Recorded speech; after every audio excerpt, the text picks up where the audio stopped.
Il nous tire dessus. Il y a du métal sur la route. Merde! Il y en a un paquet. Valéra, regarde derrière. Il y en a un sacré nombre.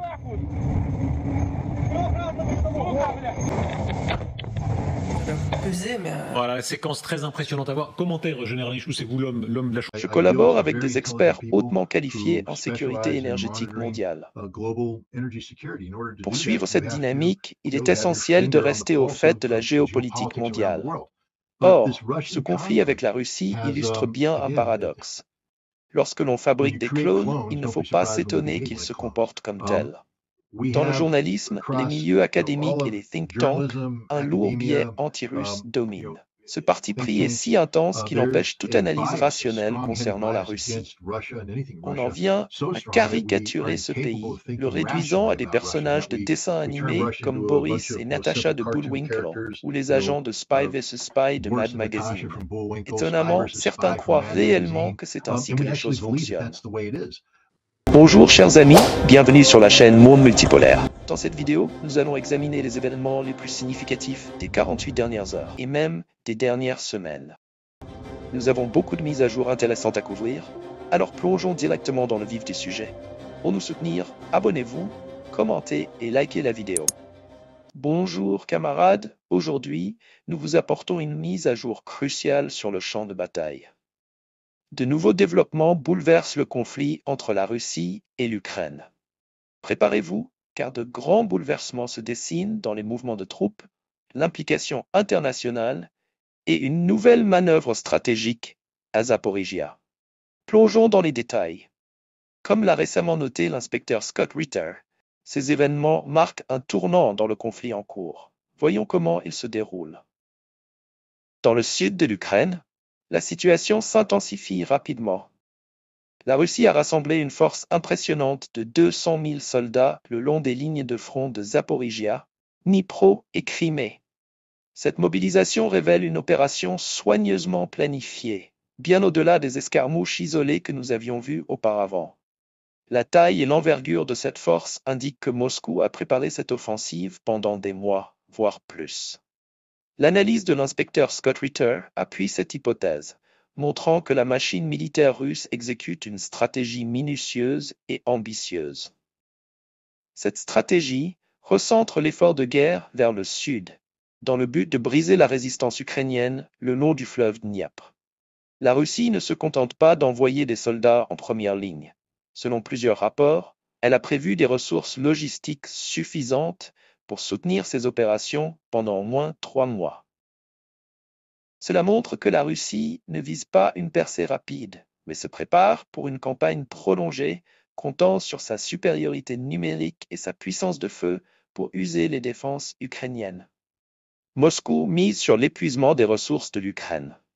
Contrairement aux apparences, cette mobilisation ne s'est pas faite du jour au lendemain. Le colonel Douglas McGregor a observé que les offensives ukrainiennes précédentes dans le sud et à Kharkiv servaient de distraction, attirant les forces ukrainiennes loin des lignes sud plus vulnérables. Maintenant, avec des troupes ukrainiennes éparpillées et leurs ressources affaiblies, la Russie voit l'opportunité de porter un coup décisif. La Russie ne perd pas de temps.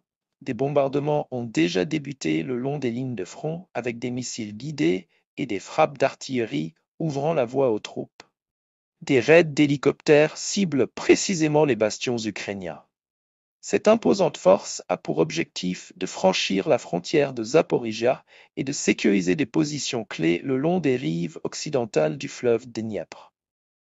Si cette avancée réussit, elle pourrait diviser les défenses ukrainiennes du sud, les rendant pratiquement impuissantes face aux futures offensives russes. À mesure que le rapport de force change, la question n'est plus si la Russie frappera, mais jusqu'où elle ira. Cette mobilisation à Zaporizhia pourrait bien marquer le début de la fin pour les défenses ukrainiennes dans cette région. Un développement inattendu vient également compliquer la situation. La Corée du Nord joue un rôle discret, mais de plus en plus essentiel dans ce conflit. Selon l'agence de presse sud-coréenne Yonhap, la Corée du Nord a fourni non seulement des munitions, mais aussi des lignes de production complètes à la Russie, garantissant un approvisionnement constant en obus d'artillerie et en munitions. Ce soutien montre l'engagement de Pyongyang à renforcer la position militaire de la Russie. Des rapports non confirmés suggèrent également que 3000 soldats nord-coréens auraient déjà été envoyés en Crimée, se préparant potentiellement à une mission en Ukraine.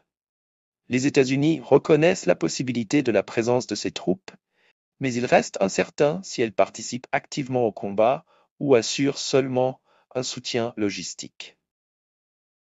Et cela ne s'arrête pas là. Certains analystes militaires estiment que la Corée du Nord pourrait augmenter son déploiement au fil du temps. Imaginez, ce qui commence par un soldat nord-coréen pour 6 Russes pourrait bientôt devenir 1 pour 4. Si cette tendance se poursuit, des dizaines de milliers de troupes nord-coréennes pourraient renforcer les unités russes en Ukraine, modifiant considérablement l'équilibre des forces. Ce partenariat entre la Russie et la Corée du Nord rappelle la manière dont l'OTAN emploie des sous-traitants privés sur le champ de bataille. Ces acteurs de l'ombre effectuent des tâches cruciales tout en restant discrets. Comme le souligne l'inspecteur Scott Ritter, de telles alliances, bien que discrètes, peuvent transformer le cours d'une guerre. À mesure que la Russie gagne en puissance, la situation de l'Ukraine sur le champ de bataille devient chaque jour plus critique. L'un des principaux défis auxquels l'Ukraine fait face est sa dépendance aux mercenaires occidentaux, souvent présentés comme des sous-traitants privés, mais occupant des rôles essentiels au combat. Recrutés par des gouvernements alignés sur l'OTAN et des entreprises militaires privées, ces mercenaires renforcent les défenses ukrainiennes, mais uniquement quand cela leur est favorable. Cependant, quand la situation devient difficile, ces sous-traitants sont généralement les premiers à se retirer. Leur objectif principal est leur propre sécurité, non la loyauté envers les commandants ukrainiens. Le colonel Douglas McGregor note que cette approche axée sur le mercenaire d'abord entraîne des effondrements soudains dans les défenses ukrainiennes, souvent au pire moment possible. Lorsque ces mercenaires quittent le champ de bataille, les commandants ukrainiens doivent gérer avec des effectifs limités, exposant ainsi leurs forces aux offensives dévastatrices des Russes. Les troupes ukrainiennes sont souvent obligées de se redéployer pour combler des failles, affaiblissant ainsi d'autres positions défensives essentielles. Et le soutien de l'OTAN, bien que paraissant généreux, n'est ni conçu pour durer, ni pour une défense prolongée. Il est temporaire, transactionnel. Dès que les mercenaires occidentaux jugent la situation trop risquée, ils se retirent, laissant les unités ukrainiennes seules face à une puissance de feu russe redoutable. Ces retraits ont des conséquences désastreuses. Les soldats ukrainiens se retrouvent souvent en première ligne, uniquement pour permettre aux mercenaires de se retirer. Ce faisant, ces troupes abandonnées supportent la totalité des frappes d'artillerie et aériennes russes, ainsi que l'avancée des troupes au sol. Ce n'est pas seulement un problème tactique, mais un risque mortel. Des unités entières sont anéanties pendant les retraites.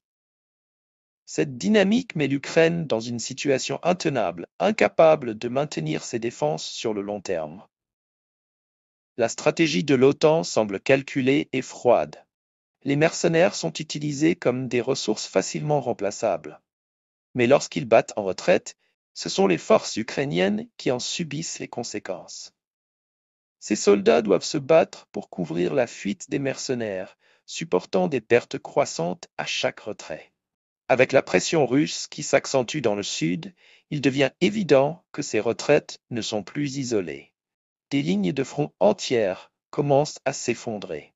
L'artillerie et le soutien aérien russe dominent désormais des secteurs clés, contraignant les unités ukrainiennes à se retirer dans des conditions chaotiques.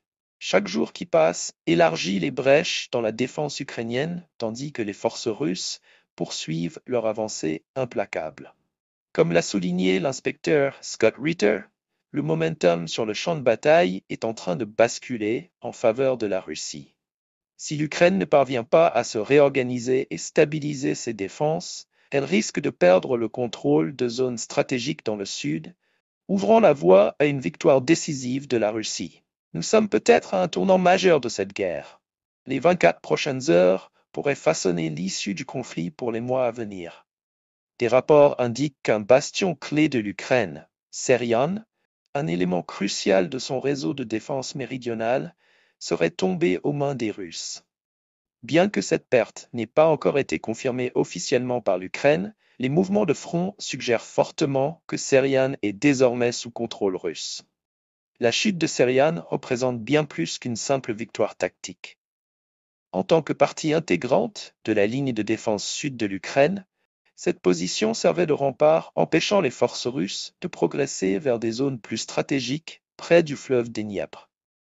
Sa perte ouvre un passage pour la Russie qui pourrait avancer plus profondément si coupant les lignes d'approvisionnement et isolant les forces ukrainiennes dans la région. Même certains médias occidentaux, comme The Economist, reconnaissent l'ampleur de cette évolution. Si la Russie exploite cette opportunité, ses forces pourraient atteindre les rives occidentales du Dniepr, sécurisant un corridor stratégique qui diviserait l'Ukraine en deux. Ce changement n'est pas un simple ajustement temporaire. Il incarne des mois de planification russe. La prise de Serian marque le début d'une stratégie d'encerclement plus large. Les unités ukrainiennes, déjà très dispersées, risquent maintenant de se retrouver piégées, sans renfort ni ligne d'approvisionnement.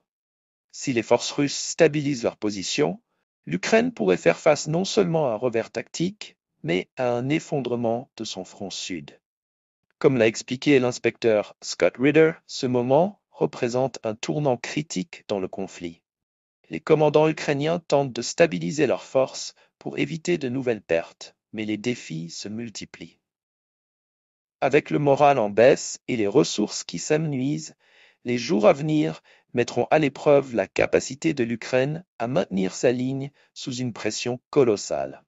La question n'est plus seulement de savoir si l'Ukraine peut survivre à cet assaut, mais combien de temps elle peut tenir. Alors que les forces russes avancent et que les défenses ukrainiennes faiblissent, les 48 prochaines heures pourraient sceller le sort du front sud et potentiellement influer sur toute la guerre. Nous voici donc à un moment crucial. La Russie intensifie ses efforts autour de Zaporijia, et l'Ukraine se prépare à affronter ce qui pourrait être un moment décisif. Avec des renforts russes en provenance de l'Est et des mercenaires battant en retraite, il devient de plus en plus évident que la Russie veut faire de cet hiver une période déterminante. Comme l'analyse de Scott Ritter le souligne, la patience stratégique de la Russie porte ses fruits. Les jours à venir révéleront si l'Ukraine peut résister ou si elle est vouée à céder sous la pression. Le jeu est loin d'être terminé. Restez à l'écoute pour suivre cette bataille qui s'intensifie. La situation ne fait que devenir plus brûlante. Pour nous soutenir, partagez la vidéo et n'oubliez pas que notre Patreon et Telegram seront bientôt disponibles. Portez-vous bien et passez une bonne journée.